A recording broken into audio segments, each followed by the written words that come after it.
So now we are going to start with the Nernst equation, right. So first of all, you should know that why the Nernst equation is required. As we have already measured the electrode potential, like I told you that if we want to know about the electrode potential of any electrode, how we can know that? Just by connecting with the SHE. And we know that the electrode potential of the SHE is assumed to be 0. So you already know that how we can find the electrode potential of any unknown cell, that is just by the looking of the direction of the flow of electrons, and the value that we get in the voltmeter just indicate the electrode potential. So when we were finding the electrode potential relative to the SHE, at that time we took the concentration of the electrolyte as 1 molar, right. Keep in mind this because this forms an important base. What happened? See, when we were actually measuring the electrode potential with respect to SHE, we were taking the electrode potential of an electrolyte as 1 molar. But in real life, we will be taking 2 molar, we will be making 3 molar. So that means the concentration of the electrolyte can be anything, right. So at that time, what will be the electrode potential? How we are going to calculate the electrode potential in that case? Right. So this equation actually help in that case. So whenever like you have the concentration of electrolyte not as 1 molar or other than 1 molar, there at that time actually you can know the electrode potential by using the Nernst equation. So just look at the board. So why it is required? I think you know that it is required to know electrode potential of electrode. It is required to know the electrode potential of electrode when concentration of electrolyte is not 1 molar, or you can say it is 2 molar, it is 3 molar, like that. So what happens in that case, that how you find the electrode potential? So for that I am considering a Daniell cell, because first we will be finding the electrode potential for the Daniell cell in which we are not having the 1 molar solutions in both the case. So we know that the cell is like this. We have ZnSO4, zinc rod dipped in it, and we have CuSO4, copper rod dipped in it, and they are connected by salt bridge. And moreover they are connected and there is a voltmeter like this, right. We have this kind of thing. So now what happens, as we know in Daniell cell, this undergoes the oxidation. That means it loses an electron and as a result release 2 electrons. And in this case copper actually gained electrons, that, or you can say it undergoes reduction and form the copper. This is what the reactions which are taking place in this container, that is in anode and at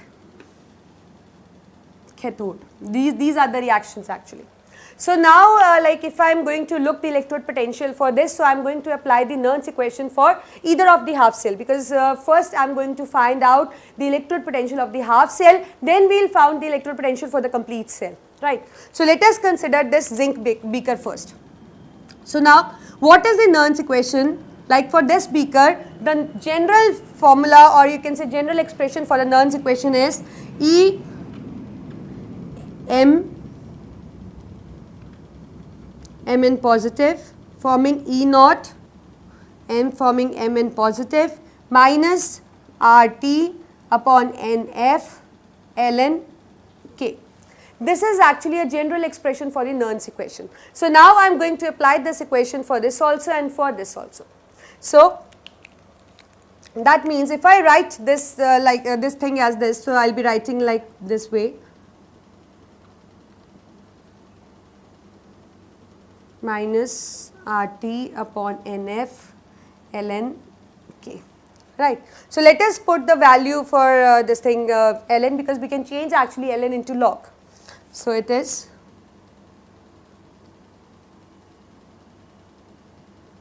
like this, value putting minus 2.303, because whenever you want to change ln into log, you have to multiply it, you have to put the value 2.303 as a prefix, and it becomes log now. You must be thinking that what are these values actually. So just keep in mind, this is the electrode potential for the half cell, total electrode potential. This is the standard electrode potential which we took with respect to SHE when the concentration was taken as 1 molar. This R is a gas constant whose value is 8.314 joule per Kelvin per mole. This T is temperature, that is 298 Kelvin. This N is number of electrons exchanged. That means number of electrons electrode is gaining or electrode is losing. F is Faraday constant, value is fixed 96500 coulomb, and K is nothing but equilibrium constant, whose expression can be written as concentration of product divided by concentration of reactant, and if they are moles you can just write the moles as the powers.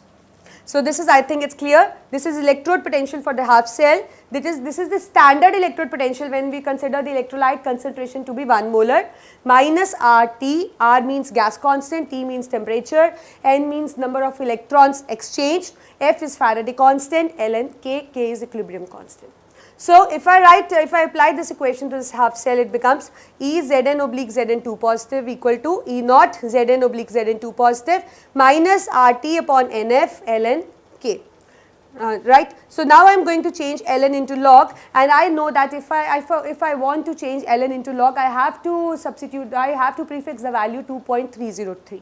So this is what I am doing here is, this remain as such, this remain as such, I write minus again, remain minus 2.303 RT upon Nf log K, right. So now I can write again, I can further simplify the equation as,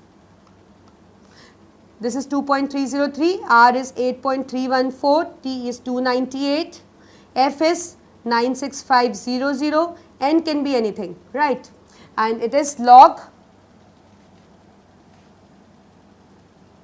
K is concentration of product upon concentration of reactant. So these are my products, so obviously it is Zn2 positive, and this is my reactant, so that means Zn. There are no moles, so I am not putting any values here, right. So now how I can write this equation, I can write it as E Zn oblique Zn2 positive equal to E naught Zn oblique Zn2 positive minus, if I will solve this thing, these constant actually, I will get the value 0.0591. So you can either use this value or you can either use direct value of this. It is always convenient to use the direct value. So it is 0.0591, N remain as such, and log of Zn2 positive divided by the Zn, and we know that the concentration of pure reactant and pure product, or you can say concentration of pure solids and pure liquids are always taken as 1. So that means I can neglect it, or I can write 1 in place of this. So my equation becomes this, and even I can write the value for N, as I have seen that it is the exchange of 2 electrons here. So that means my N is nothing but 2. So this is how I can write the half cell expression for this beaker. Similarly, we can write for this beaker. So you can solve in the similar way, and you will get E Cu2 positive oblique Cu, E naught Cu2 positive oblique Cu minus 0.0591 as the constant, the product of our sum of all the constants which we use remains the same.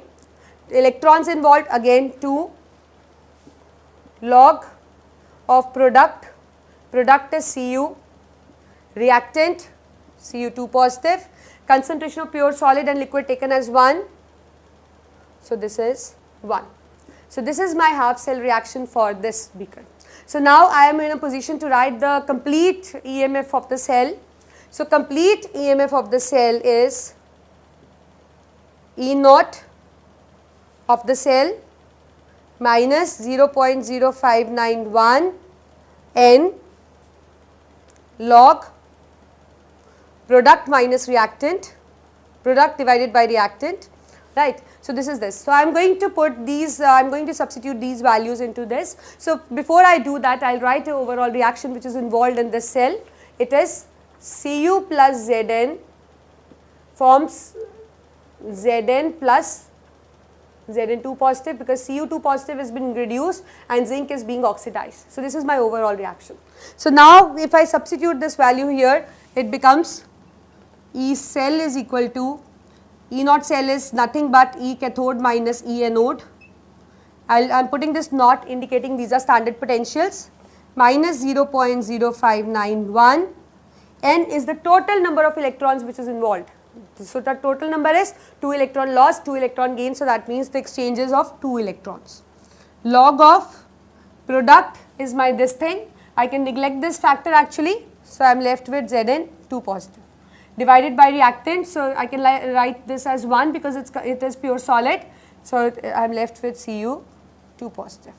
So, this is my E cell for the complete Nernst equation for the calculating E cell for the complete Daniell cell. So, this is how you can do it. So, what you need to know is just first see the electrode potential values, then look for that which electrode potential is going to, which electrode is going to show an oxidation and which is going to show a reduction, second step, and the third step, write the reactions involved. Fourth, write the half cell expression as I wrote, I just derived it. So, you can also write directly as I told you in steps. So, now as you know all this, so you can write directly as the expression same. So, write the half cell expression for 1 beaker, half cell expression for 1 beaker, and then complete the this thing, calculate the E cell by taking everything into the consideration. So, this is how you are going to do that. And sometimes if you get like some if I'll show you one more reaction.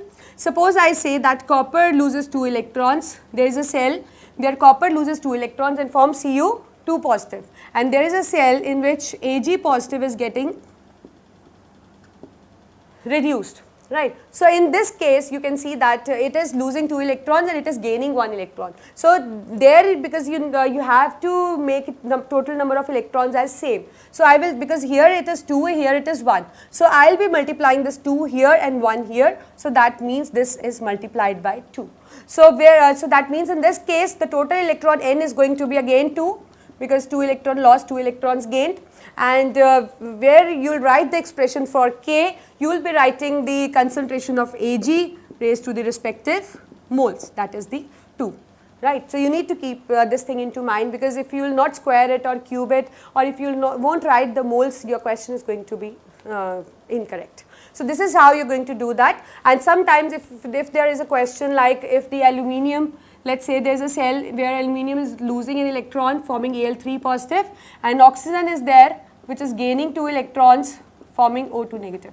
So, here in this case 2 electrons here, 3 here. So, you are multiplying this with 2 and you are multiplying this with 3, and overall n is going to be 6 because 3 into 2 is 6. So, this you have to keep in mind because you have to equalize the number of electrons as well. So, this is the Nernst equation. So, whenever you get a question like that, so just look at which electrode is going to undergo oxidation and which electrode is going to undergo reduction. Then write the half cell reactions, then write the overall reaction, and then just look for it that what kind of thing you are getting to solve in this case.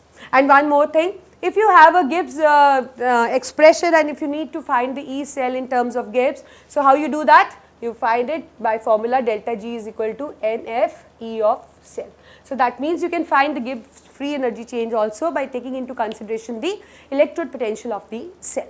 So, just use these things into numericals, the similar way you have to do it. And like if I say one question like that, suppose I tell you that the electrode potential E naught for the zinc is let us say minus 0.76 and E naught for copper is plus 0.34, and you need to find this thing. So, how you are going to do that? You are going to substitute the values minus 0.76 minus same thing, and you need to find, and if there is concentration also given as something, just solve it with the log or anti-log and you will get the result. So, this is how you have to perform the derivations, or you have to, there is a method to find the electrode potential by using the Nernst equation. And also keep in mind that this Nernst equation is applicable only where the electrolyte concentration is other than 1 molar. So, this is what is the Nernst equation in order to find the electrode potential of the cell when the concentration is not 1 molar.